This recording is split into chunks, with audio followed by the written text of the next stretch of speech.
নমস্কার, Sam audio বুকে আপনাদের স্বাগতম জানাই। আমি সায়ন। আমাদের আজকের গল্প ভূতের ছায়া, অলক্ষী বটগাছের গল্প, দ্বিতীয় পর্ব। আপনারা যদি প্রথম পর্বটি না শুনে থাকেন, আগে প্রথম পর্বটা শুনে আসুন, না হলে বুঝতে পারবেন না। তাহলে আর বেশি কথা না বাড়িয়ে শুরু করছি আমাদের আজকের গল্প, ভূতের ছায়া, অলক্ষী বটগাছের গল্প, দ্বিতীয় পর্ব। গ্রামের সবাই পঞ্চায়েত সভায় জড়ো হয়েছে। ধীরেন্দ্র, রমেশ, সুধাংশু, কৌশিক এবং গ্রামপ্রধান সহ অনেকে উপস্থিত।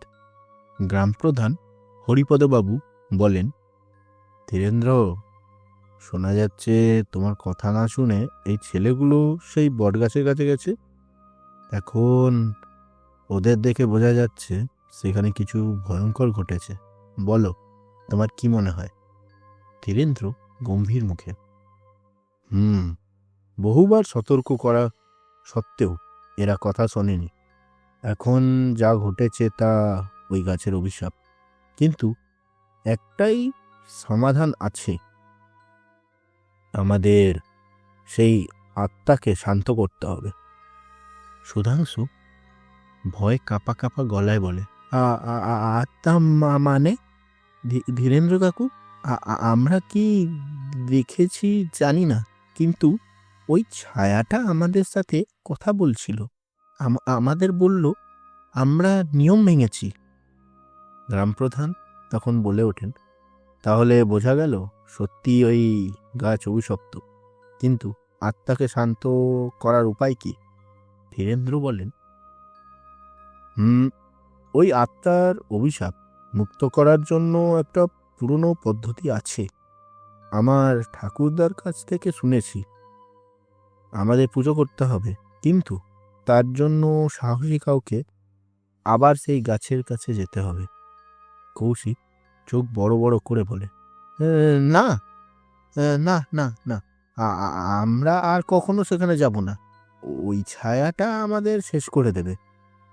গ্রামপ্রধান দৃঢ় কণ্ঠে, তাহলে আমরা কিভাবে সমস্যা সমাধান করব? পুরো গ্রাম বিপদে পড়বে যদি এই অভিশাপ থেকে মুক্তি না পাই। ধীরেন্দ্র, তুমি উপায় বার করোই। ধীরেন্দ্র মনে চিন্তার ছাপ। পুজো করার জন্য দরকার সাহসী একজন, যে গাছের নিচে গিয়ে মাটির কলসি ভেঙে সেই আত্মাকে মুক্ত করবে। এই কাজ সহজ নয়। আত্মার রাগের মুখোমুখি হতে হবে। এক মুহূর্তের জন্য সবাই চুপ, কেউ কথা বলার সাহস পায় না। রমেশ নিঃশ্বাস ফেলে, আমি যাব। আমি এই ভুল শুরু করেছি, এটা আমি করব, এটা আমারই দায়িত্ব। সুধাংশু বলে, তুই পাগল রমেশ, ওখানে গেলে তুই আর ফিরে আসবি না। রমেশ তখন বলে ওঠে, কিন্তু কিছু একটা তো করতে হবে। আমরা সবাই গুজব বলে হাসছিলাম, এখন বুঝতে পারছি এই গাছটা শুধু গাছ নয়, আমি যাবই। গ্রামের বড় মাঠে পুজোর প্রস্তুতি চলছে। ধীরেন্দ্র পুজোর সামগ্রী সাজাচ্ছে। রমেশ এক কোণে বসে আছে, সুধাংশু ও কৌশিক তার পাশে বসে। সুধাংশু তখন বলে ওঠে, রমেশ, এটা তোর জীবনের সবচেয়ে বড় ঝুঁকি, তুই ঠিক করেছিস তো? রমেশ বলে, হ্যাঁ, ঠিক করেছি। আমি যদি কিছু করতে পারি তাহলে অন্তত এই অভিশাপ থেকে গ্রাম মুক্তি পাবে। কৌশিক তখন চোখ মুছে বলে, তুই জানিস না আমরা তোকে হারাতে পারবো না। ধীরেন্দ্র এগিয়ে এসে বলেন, রমেশ, তোমাকে শুধু সাহস ধরে রাখতে হবে। যখন গাছের কাছে পৌঁছবে এই মন্ত্র জপ করবে আর এই কলসি ভেঙে দেবে। যাই ঘটুক পিছনে তাকাবে না। রমেশ গম্ভীর মুখে, আমি প্রস্তুত কাকু। রমেশ পুজোর সামগ্রী নিয়ে গাছের কাছে পৌঁছয়। চারদিকে গভীর অন্ধকার। পূর্ণিমার আলোতেও গাছটি আরো ভয়ঙ্কর দেখাচ্ছে। রমেশ তখন নিজের মনকে শক্ত করে, আমি পারবই, আমাকে গ্রামকে মুক্তি দিতেই হবে। কলসি মাটিতে রেখে মন্ত্র জপ করতে শুরু করে। হঠাৎ করে গাছের পাতা নড়ছে, বাতাস ওঠে। একটি কালো ছায়া ধীরে ধীরে তার সামনে উদয় হয়। ছায়া গর্জন করে বলে, তুমি আবার এখানে? তোমরা আমার নিয়ম ভেঙেছ, এবার শাস্তি পাবেই। রমেশ ভয় থরথর করে কাঁপতে কাঁপতে বলে, আমি এখানে এসেছি তোমাকে মুক্তি দিতে। তুমি যা চাও আমি তাই করব, কিন্তু দয়া করে গ্রামকে ছেড়ে দাও। ছায়া কঠিন কণ্ঠে, মুক্তি? আমি চাই না মুক্তি, আমি চাই প্রতিশোধ। হাওয়ার বেগ বেড়ে যায়, মশাল নিভে যায়, চারপাশে শুধু ছায়া আর ছায়া। রমেশ মন্ত্র জপ করতে থাকে। শেষ মুহূর্তে কলসি ভেঙে দেয়।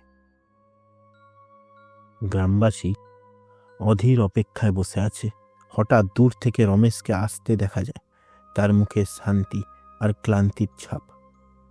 ধীরেন্দ্র হাঁপ ছেড়ে বলে, হুস, রমেশ ফিরে এসেছে, সে সফল হয়েছে। গ্রামপ্রধান তখন বলে, তাহলে অভিশাপ শেষ, আমাদের গ্রাম মুক্ত? রমেশ দীর্ঘশ্বাস ফেলে, হ্যাঁ, কিন্তু সেই আত্মার যন্ত্রণাটা অনুভব করেছি। সে শুধু মুক্তি চায়নি, বরং তার কষ্টের কথা জানতে চেয়েছি। আমাদের গ্রামবাসীদের উচিত ভবিষ্যতে এমন ভুল না করা। পরের দিন সকালে গ্রামের সকলে চায়ের দোকানে জড়ো হয়েছে। ধীরেন্দ্র বলে, তোমরা শুনলে রমেশের সাহসিকতার কাহিনী, তবে মনে রেখো, প্রকৃতি আর অতীতের শক্তিকে সম্মান করতে হবে। যদি তুমি তাদের নিয়ম ভাঙো, তবে তার পরিণাম ভোগ করতেই হবে। দূরে সেই বটগাছ, অভিশপ্ত বটগাছ, আবার নীরব হয়ে দাঁড়িয়ে আছে। কিন্তু কেউ জানে না এর অভিশাপ পুরোপুরি শেষ হয়েছে না এখনো কিছু বাকি রয়ে গেছে। আপনারা শুনছিলেন ভূতের ছায়া, অলক্ষী বটগাছের গল্প, দ্বিতীয় পর্ব। গল্প পাঠে এবং বিভিন্ন চরিত্রে আমি সায়ন। এই গল্প এখানে কিন্তু শেষ নয়, এর শেষ এখনো বাকি আছে। আপনারা শেষে শুনেছেন যে গাছটি নীরব হয়ে দাঁড়িয়ে থাকে, কিন্তু কেউ তো জানে না এর অভিশাপ পুরোপুরি শেষ হয়েছে কিনা। এর অভিশাপ শেষ করার জন্য এখনো একটা গল্প আপনাদের আরো শুনতে হবে।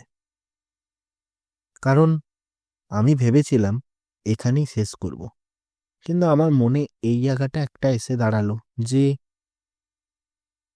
বটগাছটা কেন, বটগাছটার এমন কি অভিশাপ আছে যেটা এখনো পর্যন্ত আমরা জানতে পারিনি। আমরা কিন্তু শুনেছি অভিশাপ রয়েছে, কি অভিশাপ আছে আর সেটা কিভাবে সরানো যাবে, সেটাই হবে আমাদের তৃতীয় এবং অন্তিম পর্বে। তাহলে আপনারা তৃতীয় পর্বটার জন্য অপেক্ষা করুন। আগামী সপ্তাহে আমি তৃতীয় পর্ব নিয়ে আপনাদের কাছে প্রস্তুত হব। ততদিনের জন্য ভালো থাকবেন। প্রথম পর্ব এবং দ্বিতীয় পর্ব আরেকবার ভালো করে শুনে রাখবেন, যাতে তৃতীয় পর্বটা আরো ভালো লাগে। তাহলে এখানেই শেষ করছি। আবার দেখা হবে আগামী সপ্তাহে তৃতীয় এবং অন্তিম পর্ব নিয়ে।